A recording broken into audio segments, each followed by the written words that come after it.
আত্মঘাতী জঙ্গি মাহফুজকে লন্ডনে অবরোধ করার পর ক্ষীণকণ্ঠে একটা প্রশ্ন অ উচ্চারণ করা হয়েছে ২-১ জনের কাছ থেকে যে জিনিসটার নৈতিকতার আছে কিনা? নৈতিকতার দিক থেকে এটা কতদূর আম জায়েজ? তো এই বিষয়ের উপর কিছু কথা বলতে চাই।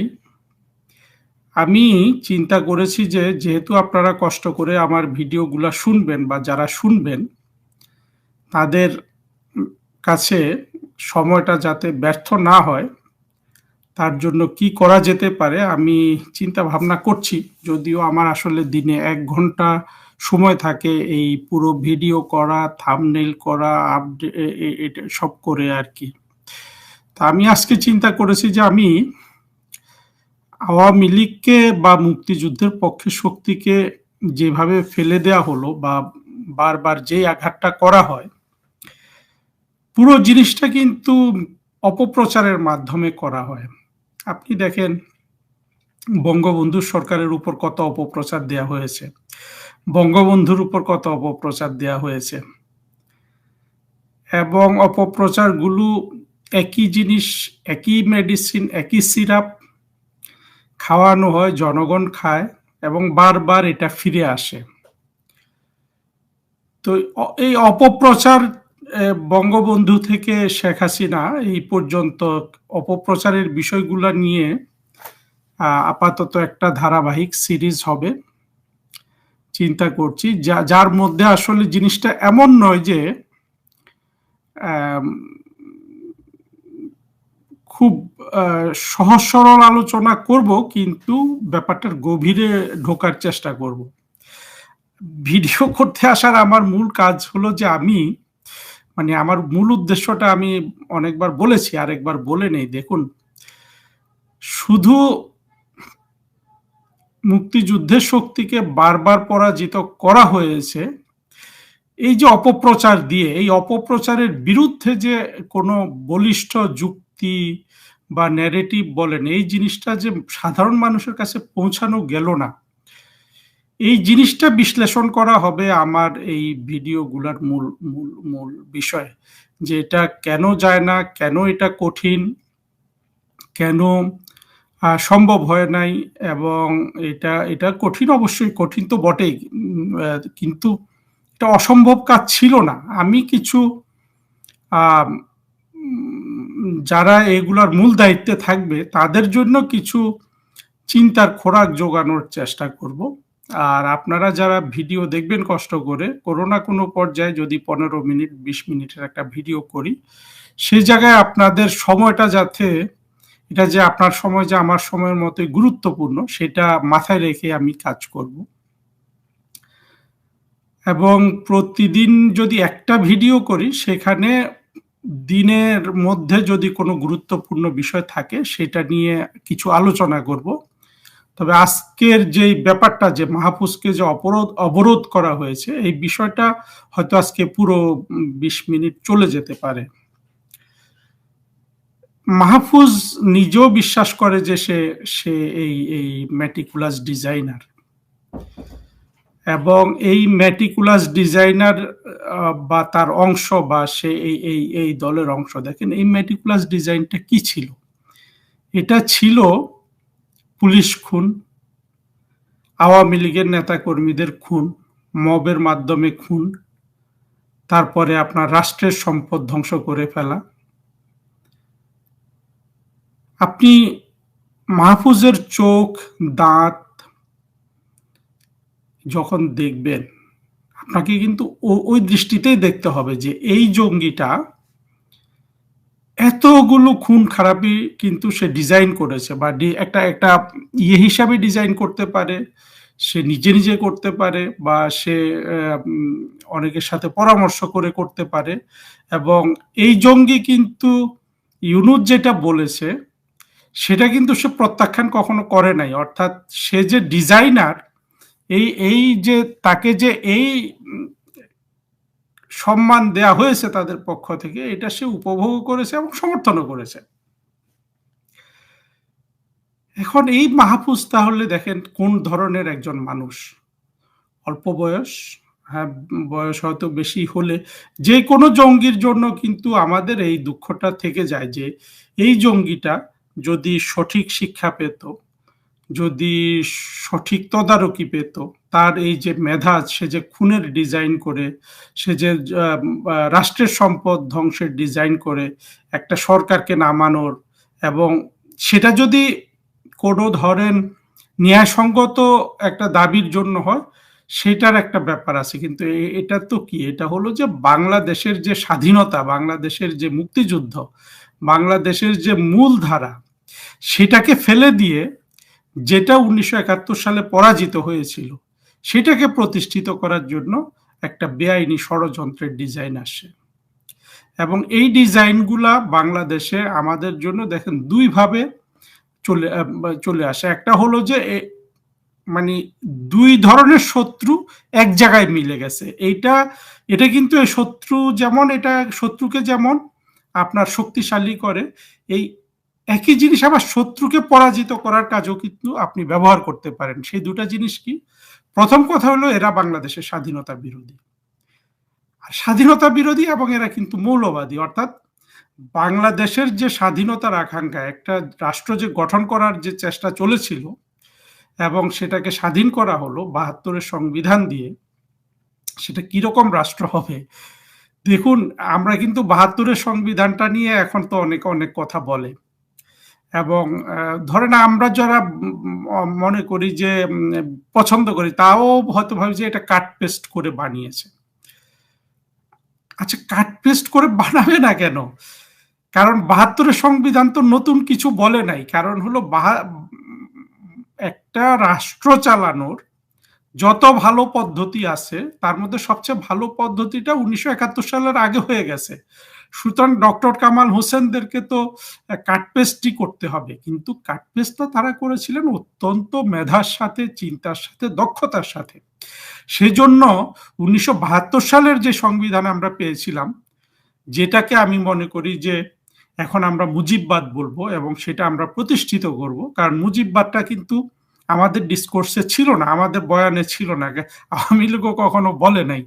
হ্যাঁ, মুজিববাদ স্বাধীনতার পর বাংলাদেশের শত্রু হিসাবে যারা আবির্ভূত হয়েছিল, সেই জাসদের যে এক উন্মাদ সিরাজুল আলম, এই কাপালিকের কণ্ঠে আমি কোথাও বোধহয় শুনেছি। এর বাইরে কিন্তু মুজিববাদ কিন্তু ছিল না। তো আমরা এখন মুজিববাদকে নিয়ে আসবো। সেই মুজিববাদ হলো আমাদের ৭২-এর সংবিধান। ৭২-এর সংবিধান তো পৃথিবীতে যত ভালো সংবিধান হয়েছে, হ্যাঁ, মূলনীতির দিক থেকে দেখতে গেলে ৭২-এর সংবিধান ১০০-তে ১০০। তাহলে আমরা এই ৭২-এর সংবিধানকে মুজিববাদ ধরে আমরা সেটা কায়েম করব। তারা এই ৭২-এর সংবিধানকে ফেলে দিতে চায়। কারণ হলো যে এই যে দুইটা স্রোত এক জায়গায় মিলল, আমাদের দুর্ভাগ্য এবং সৌভাগ্য একসাথে, যে স্বাধীনতা বিরোধী, অর্থাৎ যারা মৌলবাদী সমাজে তারাই স্বাধীনতা বিরোধী, যারা স্বাধীনতা বিরোধী তারাই মৌলবাদী। হ্যাঁ, আমাদের স্বাধীনতা বিরোধী তো অন্য কেউ হতে পারত, হয়তো তারা মৌলবাদী না, ধরেন তারা রাজতন্ত্র চায়, তারা কমিউনিজম চায়, তারা অন্য কোনো একটা কিছু চায়, এইরকম স্বাধীনতা বিরোধী থাকতে পারতো না? তখন কিন্তু আমাদের জন্য ব্যাপারটা, এদেরকে ধ্বংস করা অনেক কঠিন হতো। কিন্তু কাকতালীয়ভাবে হয়ে গেছে, মৌলবাদীরা বাংলাদেশের স্বাধীনতা বিরোধী, এরাই ২৪-এ উত্থিত হয়েছে, এরা সব সময় বাংলাদেশের সমাজে ছিল। তো যে জায়গাটায় আমার কথাটা হলো, দেখেন এই যে মৌলবাদ এবং এদের যে হিংস্রতা, এই জিনিসটা আমাদের একটু খেয়াল করা দরকার। আপনি ইউনূসের চিন্তাটাই করেন। ইউনূস যে আপনার ওই বলে ফেললো না, সে ভয়েস অফ আমেরিকার সাথে সাক্ষাৎকার দিতে গিয়ে, যে আপনি ওইটা দেখেন নাই যে এরা রিসেট বাটন টিপে দিয়েছে। যেইভাবে ইউনূস এই কথাটা বলেছে, আপনারা কি এটা খেয়াল করেছেন? এই পৈশাচিকতার মাধ্যমে, মানে তার ওই মুহূর্তের যে পৈশাচিকতা তার মধ্য থেকে বের হয়ে গেছে, সেটা কিন্তু বাংলাদেশের কোনো রাষ্ট্রপ্রধানের কাছ থেকে আমরা কখনো এর আগে কিন্তু পাই নাই, মানে সরাসরি। আবার ইউনূস, আপনি আরেকটা জিনিস আপনারা দেখেছেন, অনেক ইউনূসের পৈশাচিকতার কিন্তু উদাহরণ প্রচুর আছে। আমি আরেকটা বলতে চাই। ওই যে বলেছে না যে তোমার গ্রামেও আছে আওয়ামী লীগ। ওইখানে কিন্তু সুস্পষ্টভাবে আওয়ামী লীগ নিধনের তার কিন্তু মানে ওই পৈশাচিকতাটা সে প্রকাশ করেছে। তারপরে আপনি দেখলেন যে হাসনাত, সার্জিস এরা যে পৈশাচিকতাটা প্রকাশ করে, এমনকি আপনি এই যে আসিফ নজরুল আসিফ নজরুল যখন বলেছিল যে হাহা আল্লাহ যদি সুযোগ পেতাম রাত দিন ২৪ ঘন্টা কাজ করতাম, ওটাও কিন্তু একটা পৈশাচিক আম মানে থ্রো ছিল।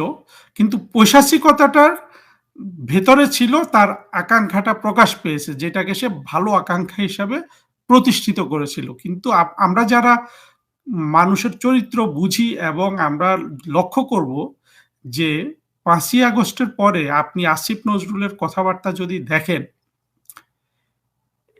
ভয়ানক পৈশাচিকতা কিন্তু এই লোকটার মধ্যেও লুক্কায়িত আছে।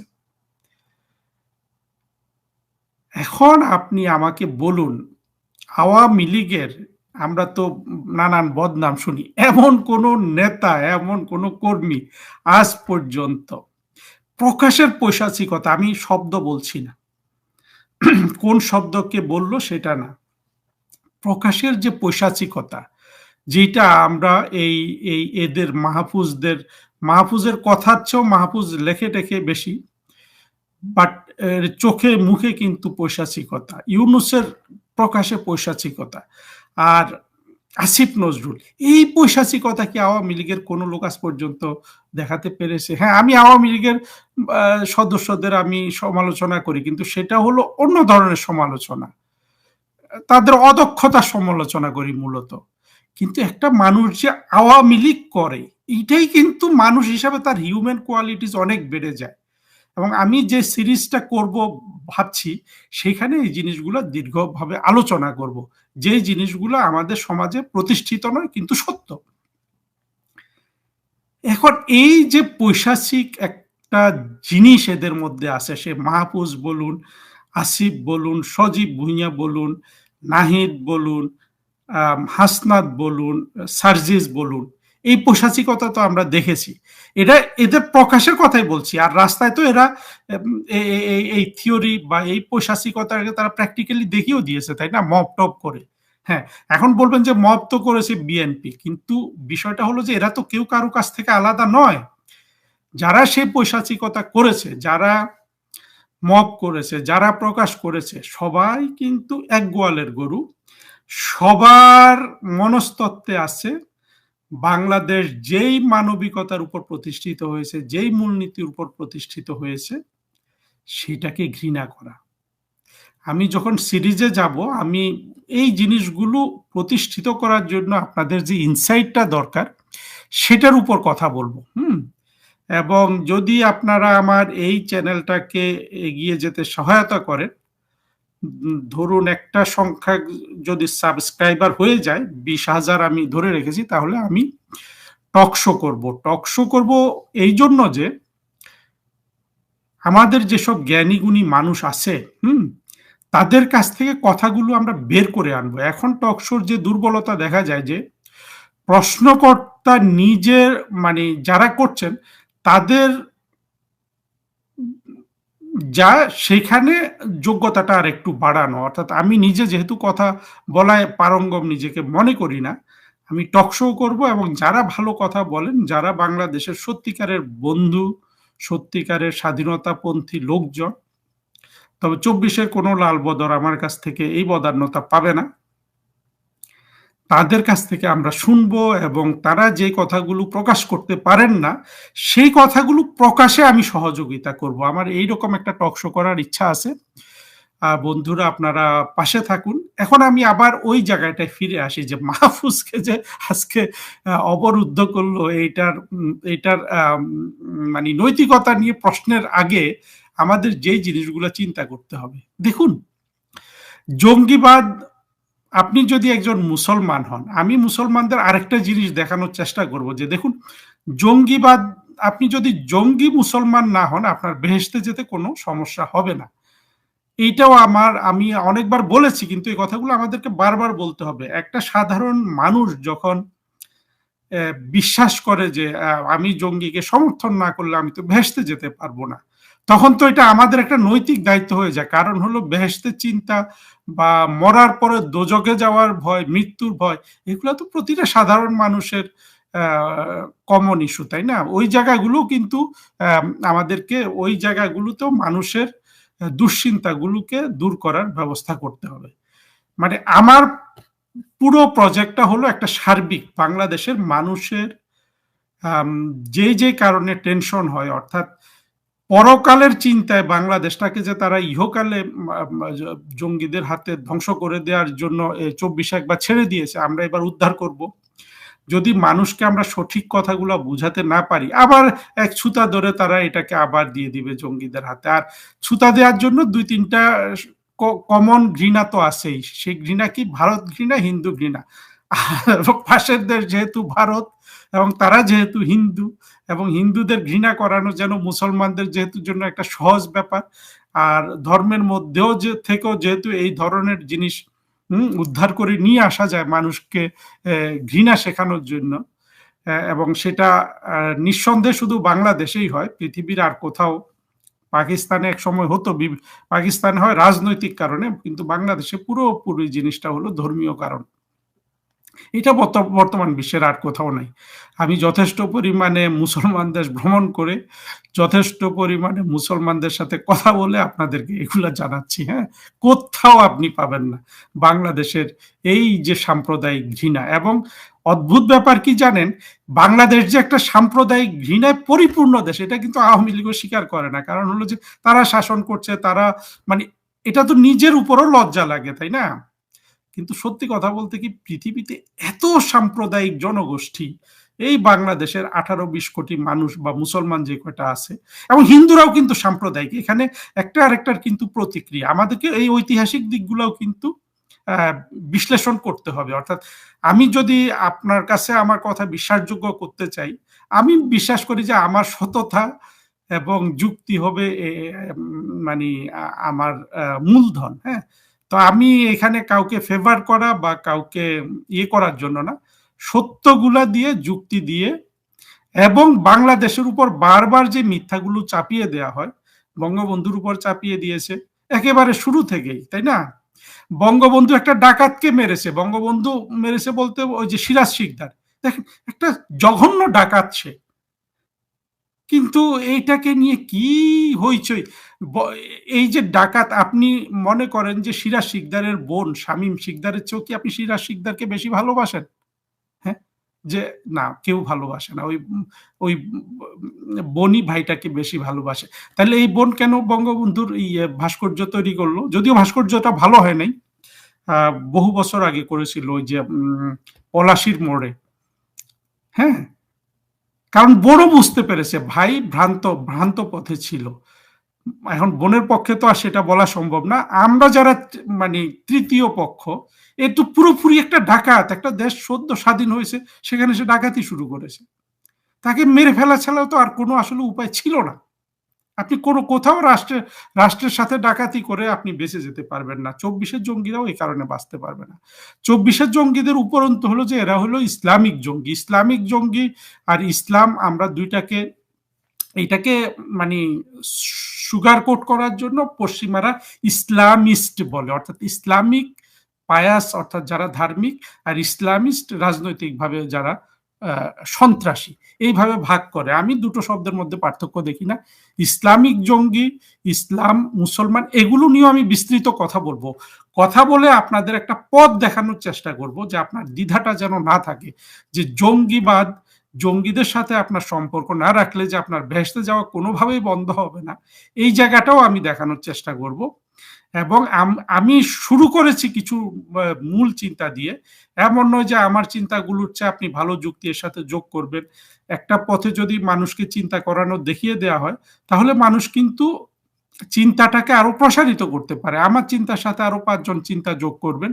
এইভাবে আমরা কিন্তু এই যে আজকে দেখেন ন্যারেটিভ করে পিনাকির মতো মানে সহস্রাব্দের একটা ক্রিমিনাল সে সে সে যেহেতু ন্যারেটিভ তৈরি করতে পারে এবং সে প্রতিদিনই কিন্তু বলছে যে এই ন্যারেটিভই কিন্তু বিএনপি কিন্তু তাদেরই জিনিস যে মানে আওয়ামী লীগ বিএনপি সব কিছুকে ধ্বংস করে জামাতের শাসন বাংলাদেশে প্রতিষ্ঠিত হবে।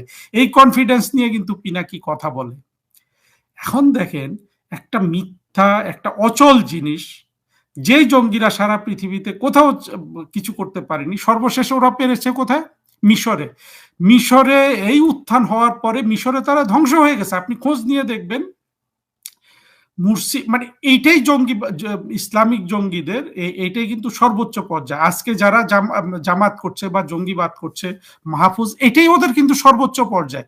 বড়জোর জামাত এসে এরা একটা সরকার গঠন করবে, দ্যাটস দ্য ফাইনাল। ওই ২-১ বছর ৩ বছর তারপরে গণমানুষই এদেরকে কিন্তু শেষ করে দিবে। যতই এখানেও কিন্তু অনেক ধরনের বক্তব্য আছে যে ওরা সৎ, ওরা টাকা চুরি করে না, সেগুলো হয়তো ঠিক আছে, কিন্তু মুরসিও কিন্তু টাকা চুরি করতে আসে নাই, তাই না? টাকা চুরির বদনামটা হোসনি মোবারক তার ছেলে মেয়েদেরই নিতে হয়, কিন্তু দেশটা তো ধ্বংস হয়ে যাচ্ছিল।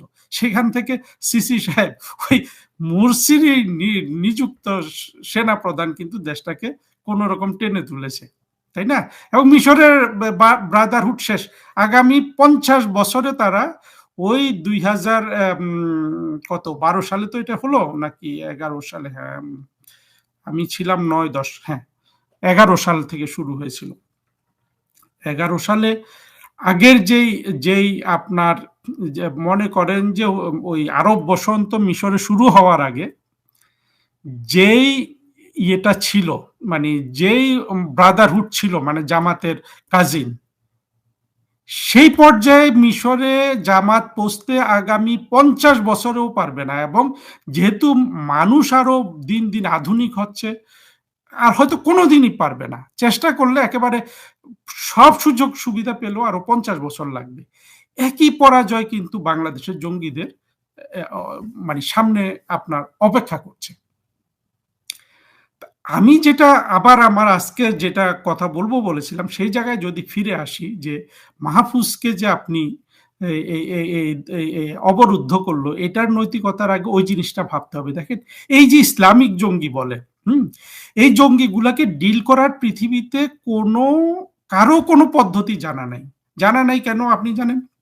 আপনি ধরেন মতিউর রহমান নিজামীর কথা চিন্তা করেন, বা এই যেসব যুদ্ধাপরাধীকে দেখে বাংলাদেশে আপনার শাস্তি দেওয়া হয়েছে, এদের আকাঙ্ক্ষাই কিন্তু মরে যাওয়া। আপনি এদের শেষ কথাগুলো, এদের যে মহিয়ান করা, সেটা হলো যে এরা মানে ধন্য হয়ে গেছে ফাঁসিতে ঝুলতে পেরে।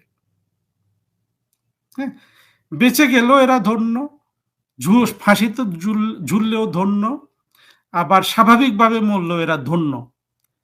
এরা সব জায়গায় মানে এরা এরা এরা হলো যে এখানে একটা বর্ণবাদ আছে এদের মধ্যে। এরা মরলেও এরা সেরা, এরা ফাঁসিতে ঝুললেও এরা সেরা, এটা এরা বাঁচলেও সেরা। আর বাঁচলে গাজী, মরলে গাজী, মরলে শহীদ, বাঁচলে গাজী, শুনেন না? এই ধরনের একটা মানুষ যখন হয়ে যায় এবং সেটা যদি মৌলবাদ এবং ক্রাইম হয়, আপনি তো তাকে মোকাবেলা করতে পারবেন না, কারণ সে সব দিকে সে তার গ্লোরিফিকেশনটা দেখে, সে দেখে যে সব দিকে সে মহত্ব অর্জন করে ফেলেছে। এটা সারা পৃথিবীতে কোথাও, আপনি সৌদি আরবে যান, আপনি এমনকি পাকিস্তানও এই কাজ করেছে, আপনি ফ্রান্স করেছে, যুক্তরাষ্ট্র করেছে, যুক্তরাজ্য রাস্তায় ফেলে মেরে ফেলেছে। যেই জঙ্গি দেখেন, জঙ্গিও রাস্তায় মানুষ মারে, সাধারণ মানুষকে, ওই সরকারগুলা ওই জঙ্গিটাকে কিন্তু রাস্তায় মেরে ফেলে, কোনো ধরনের মায়া দয়া কিন্তু দেখায় নাই। শুধু বাংলাদেশের মানুষগুলো আজকে মায়া দয়া দেখাচ্ছে। দেখানো তো রেজাল্টটা কি হলো? ১ বছরে দেশটা ধ্বংস হয়ে গেছে। আগামী বছর যখন যদি আল্লাহ বাঁচিয়ে রাখে, যদি ১ বছর পরে কথা বলি, আর এই জঙ্গি ইউনূস এবং এই বাহিনী যদি থাকে, দেখবেন দেশটা আরো ধ্বংস হয়ে গেছে। ৩য় বছরে দেখবেন আরো ধ্বংস হয়ে গেছে। এইভাবে কিন্তু চলতে থাকবে। এখান থেকে কোনো উন্নতি আপনি দেখতে পাবেন না। তাহলে দেখেন মাহফুজ এবং তার স্বগোত্রীয় জঙ্গিরা এমন এক পর্যায়ের মানে এমন একটা অন্ধত্ব তারা বিশ্বাস করে, এমন একটা পৈশাচিকতায় তারা বিশ্বাস করে, সারা পৃথিবীর কোথাও কিন্তু এদেরকে কিভাবে ডিল করবে সেটা নিয়ে কিন্তু তাদের মানে বিহব্বল। যে রাষ্ট্র একটা তেলাপোকা মারতে চায় না সেই রাষ্ট্র এই ইসলামিক জঙ্গিগুলাকে কিন্তু মেরে ফেলে। কারণ জানে যে কোর্টে নিলে সে এর বিচার করতে পারবে না, কারণ এই কোর্টগুলারও কিন্তু এটা জানা নাই এই জঙ্গিটাকে কি করবে। মরে গেলেও সে মহিয়ান হয়ে যায়, বেঁচে গেলেও সে মহিয়ান হয়ে যায়, খুন করতে পারলেও সে মহিয়ান হয়ে যায়। আপনি এই যে এই রকম ধ্বংসকামী একটা ক্রিমিনালকে আপনি কি দিয়ে আপনি মানে কিভাবে আপনি মোকাবেলা করবেন। যা হোক, এখানে শেষ করি। আমার মনে হয় আপনাদের চিন্তার কোনো খোরাক যদি দিতে না পারি, দেওয়ার চেষ্টা করব। সবই চেষ্টা, আন্তরিকভাবে চেষ্টা করব। এবং বঙ্গবন্ধু থেকে শেখ হাসিনা, মুক্তিযুদ্ধের উপর, মুক্তিযুদ্ধের বিষয়ে মানে আমাদের মূল ধারাকে যে স্মিয়ার ক্যাম্পেইন করেই বারবার পরাজিত করে, সেই জায়গার উপর আমি প্রতিদিনই কথা বলবো। আর প্রতিটা ভিডিওতে প্রতিদিনের যেসব খবর হয় সেগুলো নিয়ে 2-3 মিনিট কথা বলবো এবং পরে মূল সাবজেক্টে যাব। আজকে যেহেতু একটা স্পেশাল ঘটনা ঘটেছে এবং বাংলাদেশ যারা দখল করেছে তাদের স্বরূপটা বোঝানোর জন্য কথাগুলো আমাকে বলতে হলো। তবে মূল বিষয়ে কিছু না কিছু হলেও যাব এবং আমাদের উপর যে স্মিয়ার ক্যাম্পেইন, মূলধারার যে বাণীর যে অভাব, সেই বাণীটা যে একটা সত্যের উপর প্রতিষ্ঠিত, তারপরেও যে আমরা বাণী খুঁজে পাই না, সেই জায়গাটায় আমি সেই জায়গাটাকে আসলে পোক্ত করার চেষ্টা করব, সমৃদ্ধ করার চেষ্টা করব।